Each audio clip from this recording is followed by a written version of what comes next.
berbicara soal punuk itu ya. Jadi punuk tuh ternyata nggak selalu ada, bisa mengempes juga. Punuknya datar kayak karung gitu ya, karung yang bleber gitu.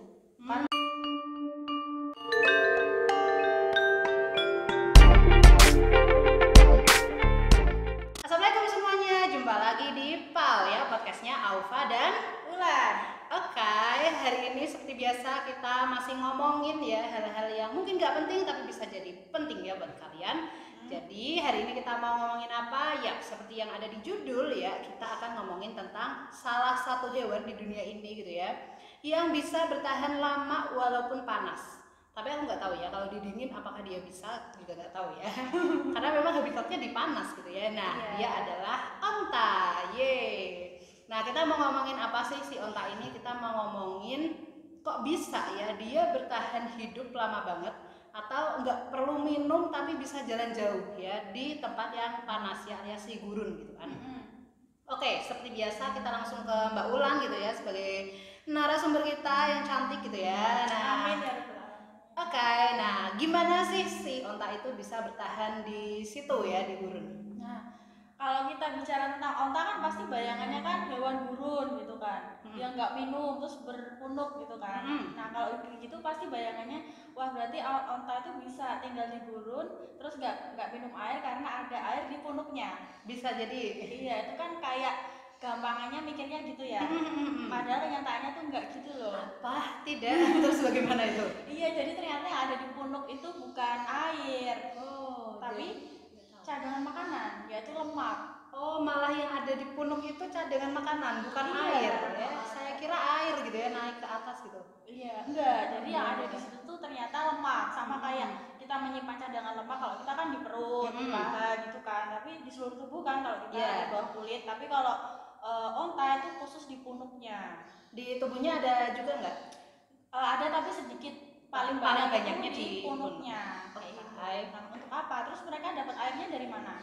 Nggak tahu. Minum dong. Ya minum kan pasti. Nah itulah. Jadi ada adaptasi khusus kenapa kok si unta itu bisa hemat air di gurun. Jadi dia tuh sekali minum itu tuh bisa bergalon-galon sampai 30 galon. 30 galon biasa itu? Iya 30 galon. Tidak boleh sebut merek kan ya? Iya. Warna biru itu kan ya? Galon gitu ya. 30 galon atau 100 lebih liter. Wow. Waktu cuma 10 sampai 15 menit tok. Itu kalau aku 1 galon aja bisa 2 minggu ya guys ya. Kalau saya 1 bulan. Wow. Karena yang lainnya ambil di sini. Kita kalah sama onta ya, onta 30 ya. Iya, onta 30. Nah, terus mereka kan menyimpan airnya tuh di mana kalau nggak di punuk? Ya di cairan tubuh, di aliran darah. Kayak gitu. Ngikut sirkulasi berarti? Mengikuti sirkulasi. Kalau kita misal kalau kebanyakan minum kan banyak pipis ya. Tapi kalau si onta tuh enggak. Jadi mereka tuh kalau udah minum airnya tuh disimpan dalam pembuluh darah gitu kan. Jadi darahnya itu juga beda loh. Darahnya itu dia sel-sel darah atau eritrositnya tuh kalau misalnya pada hewan lain, pada manusia kan bentuknya bulat di kontras itu kan. Bulat terus kayak ada cekungan gitu kan. Cekungan di tengah kan. Nah kalau si onta itu dia bentuknya elips, jadi memanjang, jadi lebih langsing gitu loh. Langsing. Kenapa? Ada sebabnya nggak? Ada tujuannya. Jadi nanti kalau misal dia minum banyak, itu tuh disimpan di eritrositnya juga. Jadi eritrositnya tuh kembung, bulat gitu, jadi bulat. Oh, jadi aslinya nanti panjang kalau tanpa air ya maksudnya ya. Terus habis itu kemasukan air jadi lebih bulat. Lebih gembung kayak balon kayak gitu. Nah itu udah. Terus juga kalau pas dia kekurangan air, kalau pada manusia kan kalau misal nggak minum itu 3-5 hari itu bisa meninggal. Kenapa? Karena darahnya otomatis kehilangan cairan kan, otomatis darahnya mengental. Nah darah yang mengental itu akan menyulitkan jantung untuk memompa darah. Jadinya terjadi gagal jantung, darahnya gagal beredar ke seluruh tubuh. Karena apa? Karena darahnya kental dan sulit untuk diedarkan seluruh tubuh. Tapi kalau pada camel atau unta ini, dia kan bentuknya kan jadi elips kan kalau dehidrasi kan. Jadi kan tadinya yang gembung terus turun jadi elips. Elips jadi kan kecil-kecil. Otomatis dia lebih mudah dipompa ke seluruh tubuh. Oh, jadi nggak masalah walaupun nggak ada cairan yang kayak di manusia gitu ya. Dia tidak akan mengental semudah itu. Tidak akan mengental semudah itu. Dan juga kadar air di dalam darahnya itu juga dijaga. Tidak sampai mengental banget. Kenapa kok bisa dijaga, caranya gimana? Nggak tahu. Nggak tahu. Organ kita yang mengeluarkan air itu apa sih misalnya? Organ yang mengeluarkan air.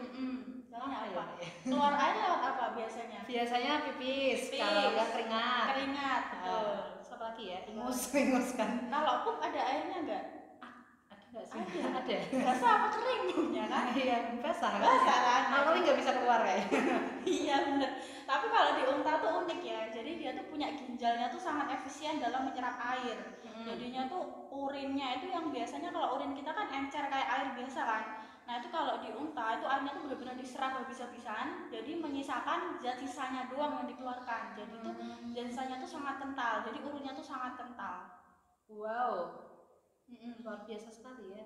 Itu urin yang pertama. Yang kedua feses. Fesesnya itu kering banget. Jadi feses itu diserap airnya di mana? Di usus besar ya? Ya, mungkin bisa jadi. Saya tidak tahu itu. Yeah. Nah usus besar itu dalam menyerap air tuh sampai total gitu loh. Jadi itu feses yang dikeluarkan itu kering banget. Bahkan saat baru keluar tuh bisa dibakar gitu loh. Wow. Bisa jadi bahan bakar untuk apa? Makan di gurun gitu. Makan di gurun. Iya kan api unggun. Iya buat api unggun gitu kan. Iya kayak gitu. Sampai saking keringnya kayak gitu. Terus dari kulitnya juga dia keringatnya itu sangat sedikit, jadi dia tuh baru berkeringat pada suhu 41 derajat. Wow, padahal suhu kamar kita adalah 20 sekian ya. Ya, 20. Sepanas-panasnya mungkin 30 derajat 30 kali ya. Nah, itu kalau di gurun ya enggak tahu sih. Gurun ya 30 lebih mungkin 30 ya. 30 lebih kan. Tapi 41 tuh baru mulai berkeringat. Wow. Jadi irit banget keringatnya. Iya. Luar biasa ya Tuhan menciptakan bisa sedemikian rupa ya kan. Iya. Sampai pokoknya setetes air pun itu sangat berharga mungkin buat unta. Diirit-irit banget airnya. Bener ya. Berarti terus berarti di punuknya yang tadi kan ada lemak ya. Ngaruh juga nggak sih buat perjalanan dia menuju ke barat gitu ya? Perjalanan dia untuk maksudnya jalan di gurun gitu ya. Oh iya. Kalau di gurun kan jarang ada makanan ya, paling tumbuhan adanya rumputnya sedikit, terus kan paling kaktus gitu kan. Nah dia tuh bisa makan kaktus, bisa makan rumput. Bisa makan kaktus yang ada durinya itu? Bener, kenapa? Karena dia tuh di mulutnya tuh punya kayak lapisan papilanya itu dia berkutin. Kutin itu kayak bahan penyusun kuku manusia gitu, jadi kan keras. Nah dia tuh bisa lebih jadi duri-duri itu nggak masalah buat dia? Nggak masalah, meskipun masih menimbulkan luka tapi masih bisa ditoleransi kan, karena nggak ada sumber makanan lain kan.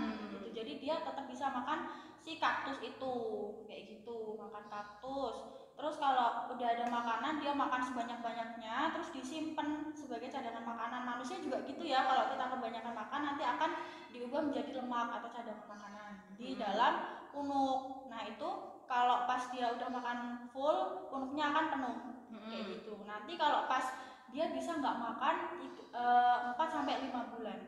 4 sampai 5 bulan bisa bertahan di tanpa makanan. Tanpa makanan ya. Tanpa makanan. Kalau tanpa air minum bisa 6 sampai 7 bulan. 6. Wah, lebih tinggian air dong berarti ya. Kan dia kan sangat efektif banget menggunakan air. Berarti dia harus lebih sering makan daripada minum kan ya. Karena ya kan lumayan kan tadi 4 sampai 5 bulan sama 6-7 bulan kan ya. Iya benar, cuman itu ya jeleknya dia kalau sekali makan itu kan menghabiskan gitu loh. Sekali makan kan banyak. Ya, minum aja 30 galon gitu ya, apalagi makannya gitu kan. Wow, itu berapa bakul itu ya? Iya benar, kasihan jadi. Jadi tadi juga merugikan sih sebenarnya. Merugikannya di mana? Merugikannya. Jadi kayak di Australia itu kan sebenarnya bukan habitat asli dari si unta kan. Unta itu kan adanya di Timur Tengah sama di Asia kan. Di Asia Afrika yang gurun pasir gitu ya. Afrika, terus di gurun di Cina juga kan ada. Nah itu tuh dulu waktu awal-awal menjelajah Australia itu kan daratannya kan sangat luas. Nah yang dihuni itu baru pesisir-pesisirnya toh. Nah mereka tuh pengen menjelajah seluruh daratan itu, yang kebanyakan juga ada gurunnya kan. Nah karena kesulitan menemukan kendaraan, dulu kan belum ada kendaraan ya.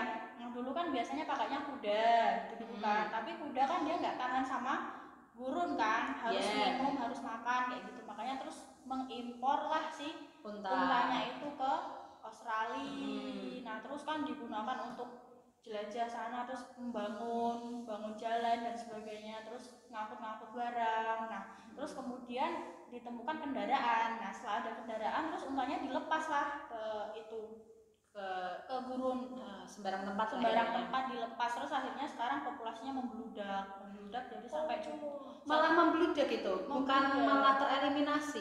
Bukan, dia karena dilepaskan terus habitatnya cocok, terus akhirnya dia membludak sampai 1 juta lebih lah populasinya.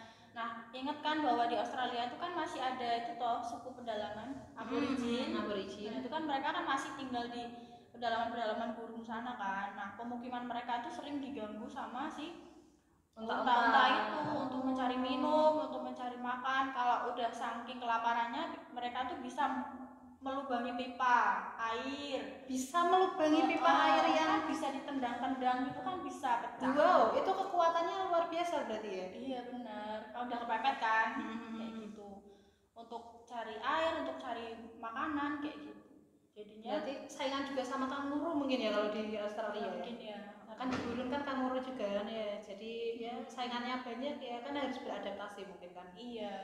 Kalau enggak ya nanti nggak bisa bertahan.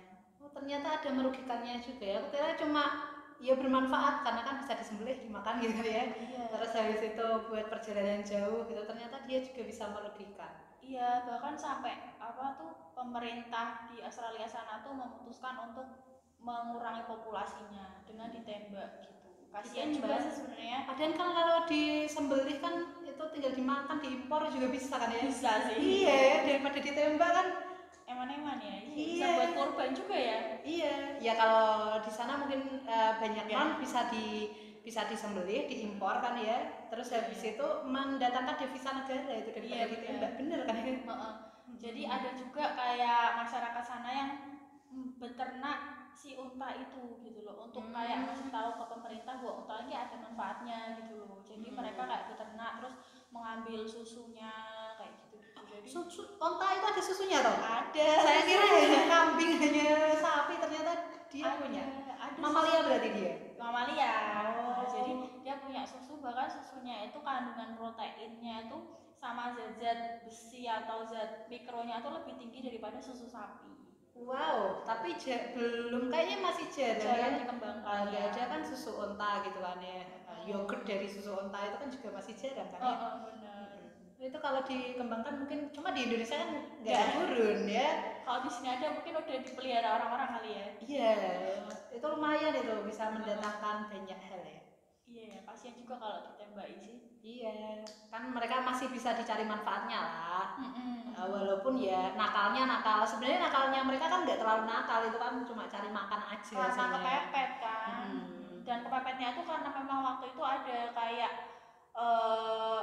pemanasan gitu loh, kayak kemaraunya tuh panjang gitu loh. Jadinya kan mereka tuh sampai kekurangan air banget, sampai lemes kayak gitu-gitu. Bahkan sampai ada unta-unta yang mati lemas gitu karena saking kehabisan airnya, dia mati lemas di sumber air, dan itu kan nanti mencemari sumber air itu sampai kasihannya itu. Iya. Kasihan juga sih. Oke, tadi itu kan berarti dia ada manfaat sama keburukannya gitu ya. Ya walaupun sedikit ya, nggak terlalu banyak. Nah, kembali lagi hidupnya di gurun kayak gitu ya. Nah, bagaimana dia bisa bertahan hidup ya? Tadi kan berarti maksimal itu 7 bulan kalau tanpa air ya. Tapi kalau tanpa makan itu 3 bulan sampai 5 bulan kan. Bisa bertahan hidup segitu lama. Apakah hanya dengan cadangan makanan dan airnya saja atau ada yang lain? Kan kalau di pasir mungkin kelilipan itu bisa meninggal juga atau gimana gitu ya. Nah, itu gimana cara hidupnya dia selain dengan 2 itu? Iya, jadi tubuhnya dia tuh punya fitur-fitur khusus ya untuk mendukung dia tuh bisa kompatibel. Kayak mobil ya, kita mau itu ya, promo mobil, ini promo onta aja gitu. Oke. Iya, jadi onta itu kan bulu matanya tuh sangat panjang ya dan lentik ya kayaknya ya. Itu bisa mengibas-ngibaskan kalau misal terjadi badai pasir ya. Jadi bulu mata anti badai. Wow, itu yang dipakai itu ya salah satu artis kita. Artis itu ya. Terus kemudian kan kalau yang kemasukan pasir itu mungkin di mata, terus kan hidung. Nah, hidung itu dia bisa punya kemampuan untuk menutup secara otomatis. Wow. Jadi bisa nutup. Kalau kita kan nggak bisa nutup tuh, buka terus kan. Iya. Itu tuh bisa nutup, benar-benar nutup gini. Jadi tutup sendiri gitu. Terus pada bagian telinga juga dia kan banyak rambut-rambutnya toh, jadi itu mencegah debu-debu untuk masuk gitu. Terus ada lagi nih punuknya itu sendiri. Kenapa dia menyimpan lemaknya itu di punuk? Kenapa ya? Kenapa? Nggak tahu. Jadi sebenarnya sifat punuk itu kan mengisolasi panas ya. Punuk itu maksudnya lemak ya. Lemak itu kan mengisolasi panas. Kayak misalnya kita kalau pas gemuk itu kan, kalau misal kedinginan itu kan lebih hangat karena ya tidak mudah kehilangan panas tubuh gitu kan. Padahal kalau di gurun itu kan panas banget, harus mempercepat kehilangan panas kan harusnya supaya suhunya tetap normal kan. Makanya dia menyimpan lemaknya tuh di punuk gitu.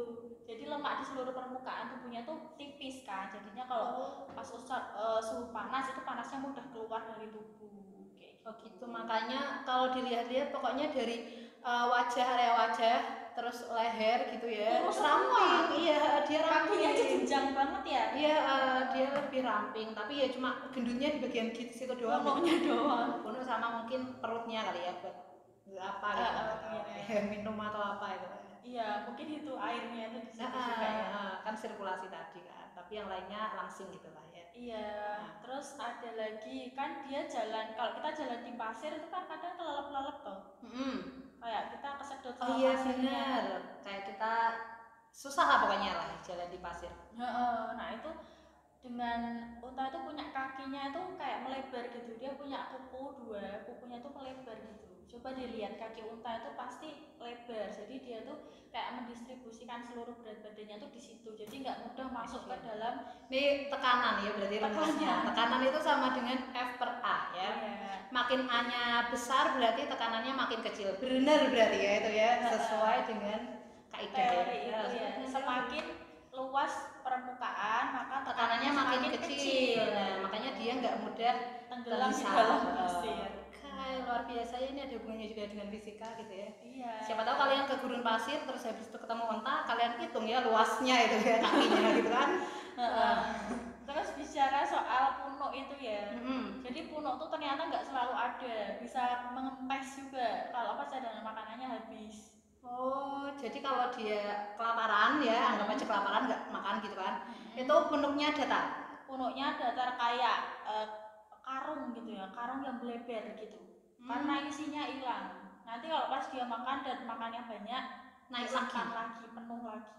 Tuh. Kayak gitu. Nah itu kalau penuh tuh bisa tahan 3-5 bulan itu tadi. Wow, makanya kalau orang, maksudnya lihat film-film kayak gitu, orang yang jalan di gurun pasir itu kan duduknya di antara itu ya punuknya gitu ya. Berarti itu karena dia sudah penuh ya. Iya benar. Tapi nggak semuanya punya 2 punuk loh. Oh, nggak semuanya 2 punuk. Saya kira 2 punuk semua itu ya. Emang ada berapa? Ada yang punya 2 punuk, ada yang punya 1 punuk. Oh, gitu. Betul. Jadi unta yang bedanya apa? Bedanya itu memang beda spesies, tapi masih satu genus ya. Jadi kalau yang unta yang punya 1 punuk itu unta Arab. Untanya lebih kecil, punya cuma 1. Tapi kalau unta Asia, Afrika gitu-gitu itu punya 2 punuk. Yang dibawa ke Australia juga dia punya 2 punuk. Kan dia ukurannya lebih besar, lebih gagah. 2 punuk itu bisa buat duduk kan. Terus dia lebih kuat gitu bawa barang-barang bawaan. Tapi yang sering-sering di film itu yang 2 ya. Saya nggak tahu kalau ternyata ada yang punya 1 punuk doang kan itu. Iya, yang 1 lebih kecil mungkin ya. Enggak. Bisa jadi mungkin unta rumahan gitu ya. Nggak tahu kan dia mau dibawa keluar kan susah kita maksudnya susah duduknya kan. Iya, nggak bisa ditunggangi. Kasihan kan kalau kecil. Iya kayak gitu. Oke, sebelum selesai ini berarti aku mau nanya nih. Tadi kan katanya kalau air itu kan lewat sirkulasi doang ya. Nah, apakah ya minumnya dari air yang diminum itu aja? Terus kalau makanan ya udah dari lemaknya yang ada di punuk itu aja atau bagaimana itu? Oke, jadi si unta itu mendapatkan air pertama memang dari minuman yang langsung kayak air yang diminum langsung ya. Terus yang kedua dari kayak kaktus-kaktus yang dia makan kan ada airnya juga. Terus yang ketiga itu dari pemecahan lemak. Gitu. Lemaknya dipecah. Jadi dari makanan tadi yang udah dimakan kan dibentuk jadi lemak. Habis itu lemaknya dipecah lagi. Iya. Jadi kalau misalnya kita makan kebanyakan, itu kan energinya kan kita pakai seperlunya hari itu, sisanya kan akan disimpan dalam bentuk lemak gitu. Nah, simpanannya itu baru akan dipakai kalau kita nggak makan, kayak gitu. Ya kalau kita nggak makan nanti akan memecah lemak. Nah, dalam proses pemecahan lemak sebenarnya nggak cuma lemak ya, baik itu pecah protein, mecah glukosa, mecah lemak, itu semua melalui proses respirasi kan. Proses respirasi itu akan menghasilkan hasil samping H2O atau uap air. Nah, uap air itu nanti akan keluar tuh melalui proses kita menghembuskan nafas. Kayak kita menghembuskan nafas kan ada uap airnya. Ada uap airnya. Nah, uap airnya itu bisa ditangkap lagi oleh ada sel-sel di dalam permukaan dalam dari hidung, sel khusus yang bisa menangkap uap air itu diubah menjadi kristal air. Itu punya onta itu? Iya, punya onta. Hanya ada di onta? Hanya ada di onta. Dan itu nanti kristalnya bisa dipakai dalam keadaan genting. Saat nggak ada sama sekali dia pakai air yang ada di hidung itu. Gitu ya. Jadi onta bisa bertahan hidup ya dengan air asli, dengan makanan yang diubah juga menjadi air. Bisa bertahan sampai maksimal 7 bulan tanpa makan atau minum ya. Karena kan tadi kalau nggak makan pun masih bisa diubah sedikit kan. Ya gitulah ya pokoknya. Jadi itu tadi tentang si onta ya. Mau bahas apa lagi habis ini? Ya pokoknya stay tune terus di channel ini ya. Jangan lupa subscribe, like, and comment. Dan jangan lupa subscribe channelnya Mbak Wulan ya. Kalau kalian mau ngebahas tentang biologi lebih lanjut gitu ya. Next time kalau kalian pengen saran, ada pengen ini nih pertanyaannya ini. Nah silakan kalian bisa komen aja langsung ya. So see you next time. Assalamualaikum warahmatullahi wabarakatuh. See you.